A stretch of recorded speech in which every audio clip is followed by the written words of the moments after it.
Nearly 2 a.m. hundreds of laps completed. A 3-hour rain delay survived. And Bubba Wallace crossing the finish line in second place. One of the best results of his entire 2026 season. Then, in the time it takes to blink, it was gone. A single ruling. A 27-place penalty. And what reportedly happened behind closed doors at 2311 Racing in the days that followed has the entire NASCAR world asking one question. Is Bubba Wallace done? Let's break it all down.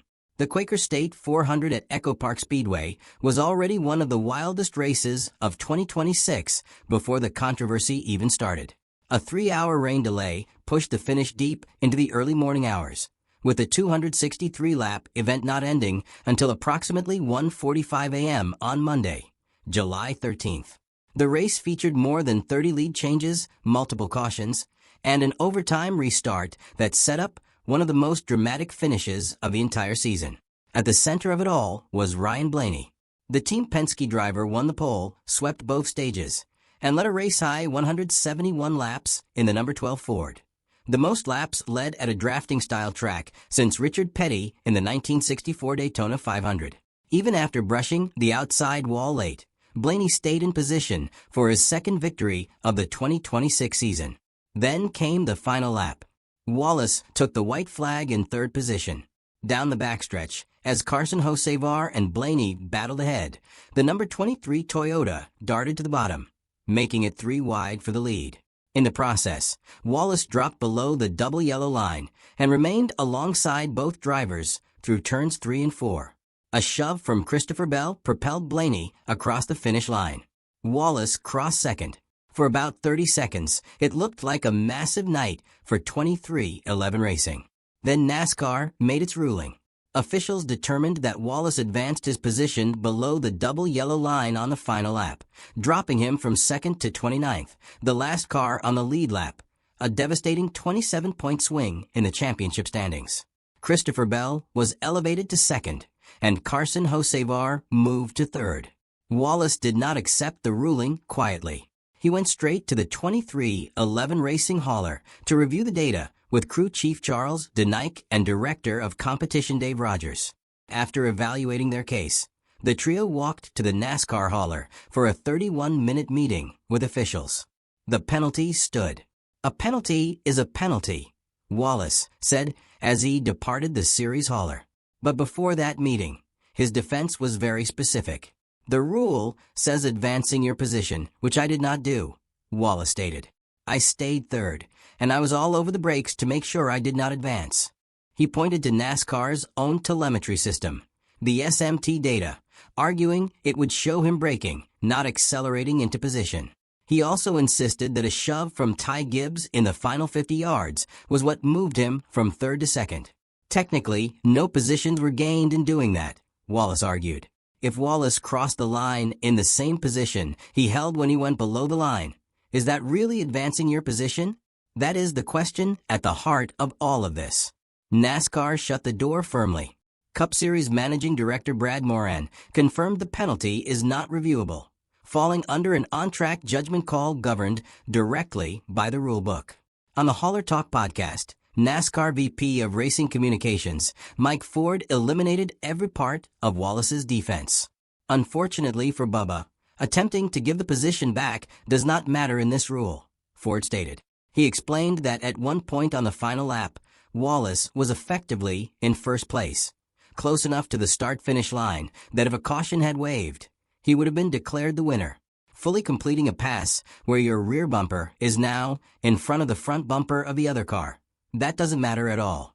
You just need to be a quarter of an inch ahead of the next car, and that's improving your position. Ford also confirmed that Wallace would never have reached that position without going below the line.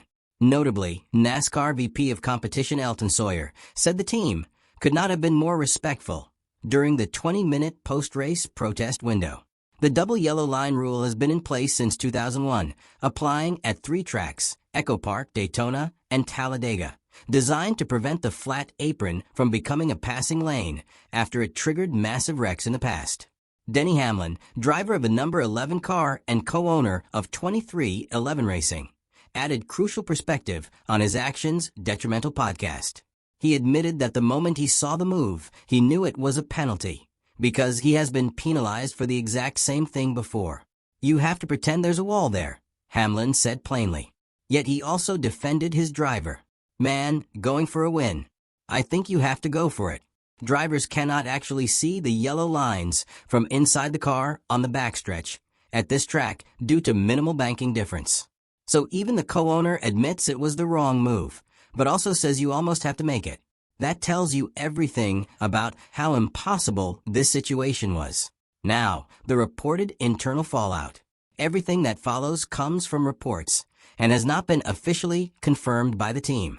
23XI Racing reportedly conducted a closed-door meeting with Wallace, team executives, and competition leaders. The purpose was not to question his future, but to examine the decisions he made in the closing laps. Leadership reportedly concluded the mistake was avoidable, costing the team one of its strongest finishes of 2026 along with critical championship points. According to reports, Wallace was given an undisclosed internal financial fine. Performance bonuses tied to that race result were reportedly revoked, and he is expected to participate in additional race review sessions focusing on superspeedway strategy, risk assessment, and late race decision-making. The atmosphere of the meeting was described as professional but firm. Importantly, team leadership reportedly framed all of this as accountability, not a loss of confidence, emphasizing that Wallace remains a cornerstone driver of 23XI Racing. Executives also reportedly pointed to earlier 2026 races where penalties and preventable incidents had cost the number 23 team strong finishes. The message was clear: fix the pattern before the playoff fight intensifies. The fan reaction exploded almost instantly. Critics called it a completely preventable mistake, part of a recurring pattern of costly errors at critical moments, followed by attention shifting toward officiating. Supporters pushed back hard, arguing Wallace was genuinely trying to avoid a wreck, and that dropping him 27 places was excessive. Many also argued he is judged more harshly than other drivers in identical situations. Then there was the Ty Gibbs subplot. After the race, Gibbs approached Wallace on pit road, and the exchange got heated. Gibbs claimed he went to apologize for bumping Wallace out of 6th at the end of Stage 2, but said Wallace showed a lot of disrespect. Wallace saw it differently. "I just said lift. I said there's an opportunity to give, and you didn't." He was like, "Well, don't block me." It's like, "Bro, you hit me square in the bumper." Wallace summed up the Toyota teammate dynamic bluntly. "That's Toyota teammates, don't race very well together." Even race winner Ryan Blaney, upon learning of the penalty during his post-race interview, had just 2 words: "That sucks." And Wallace's wife, Amanda Wallace, who followed the race on social media throughout the night, captured the emotional weight in one message after the penalty dropped: "This is exhausting to watch." This story is bigger than one penalty, and here is why. Wallace sits 13th in the regular season standings, 55 points above the playoff cut line. Without the penalty, that cushion would have been 82 points. He has finished outside the top 20 in 6 of the last 9 races, and only 6 regular season races remain before the playoffs begin. "Everyone behind us in points is like, oh, 23, Wallace said. "They see that and are licking their chops. With the position that we are in, we're not safe." The internal review, the reported fine, and the social media debate do not earn championship points. The only thing that changes this narrative is what Bubba Wallace does on the racetrack over the next 6 races. If you have made it this far, this channel is brand new, and we are genuinely working to build something special here. Honest, straight-to-the-point NASCAR conversations every single day.